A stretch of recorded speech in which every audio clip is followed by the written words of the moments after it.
Aujourd'hui, le 22 juillet 2026. Première lecture. Nous ne comprenons plus le Christ d'une manière simplement humaine. Lecture de la deuxième lettre de Saint Paul apôtre aux Corinthiens. Frères, l'amour du Christ nous saisit. Quand nous pensons qu'un seul est mort pour tous, et qu'ainsi tous sont passés par la mort. Car le Christ est mort pour tous, afin que les vivants n'aient plus leur vie centrée sur eux-mêmes, mais sur lui, qui est mort et ressuscité pour eux. Désormais nous ne regardons plus personne d'une manière simplement humaine. Si nous avons connu le Christ de cette manière, maintenant nous ne le connaissons plus ainsi. Si donc quelqu'un est dans le Christ, il est une créature nouvelle. Le monde ancien s'en est allé. Un monde nouveau est déjà né. Parole du Seigneur. Nous rendons grâce à Dieu. Psaume. Mon âme a soif de toi. Seigneur mon Dieu. Dieu, tu es mon Dieu. Je te cherche dès l'aube. Mon âme a soif de toi. Après toi languit ma chair.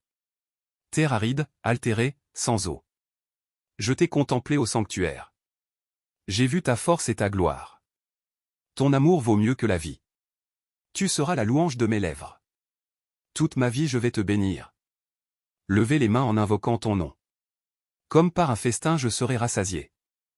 La joie sur les lèvres, je dirai ta louange. Oui, tu es venu à mon secours. Je crie de joie à l'ombre de tes ailes. Mon âme s'attache à toi. Ta main droite me soutient. Évangile. Femme, pourquoi pleures-tu? Qui cherches-tu? Alléluia. Alléluia. Dis-nous, Marie-Madeleine. Qu'as-tu vu en chemin? J'ai vu le tombeau du Christ vivant. J'ai vu la gloire du ressuscité. Alléluia. Évangile de Jésus-Christ selon saint Jean. Le premier jour de la semaine. Marie-Madeleine se rend au tombeau de grand matin. C'était encore les ténèbres. Elle s'aperçoit que la pierre a été enlevée du tombeau. Elle se tenait près du tombeau. Au dehors, tout en pleurs. Et en pleurant, elle se pencha vers le tombeau. Elle aperçoit deux anges vêtus de blanc. Assis l'un à la tête et l'autre aux pieds. À l'endroit où avait reposé le corps de Jésus. Il lui demande. Femme, pourquoi pleures-tu? Elle leur répond. On a enlevé mon Seigneur. Et je ne sais pas où on l'a déposé. Ayant dit cela, elle se retourna. Elle aperçoit Jésus qui se tenait là. Mais elle ne savait pas que c'était Jésus. Jésus lui dit. Femme, pourquoi pleures-tu? Qui cherches-tu? Le prenant pour le jardinier, elle lui répond. Si c'est toi qui l'as emporté, dis-moi où tu l'as déposé. Et moi, j'irai le prendre. Jésus lui dit alors. Marie. S'étant retournée, elle lui dit en hébreu.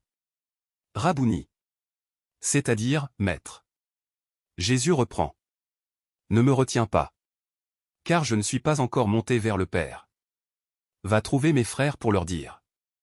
Que je monte vers mon Père et votre Père? Vers mon Dieu et votre Dieu. Marie-Madeleine s'en va donc annoncer aux disciples. J'ai vu le Seigneur. Et elle raconta ce qu'il lui avait dit. Acclamons la parole de Dieu. Louange à toi Seigneur Jésus.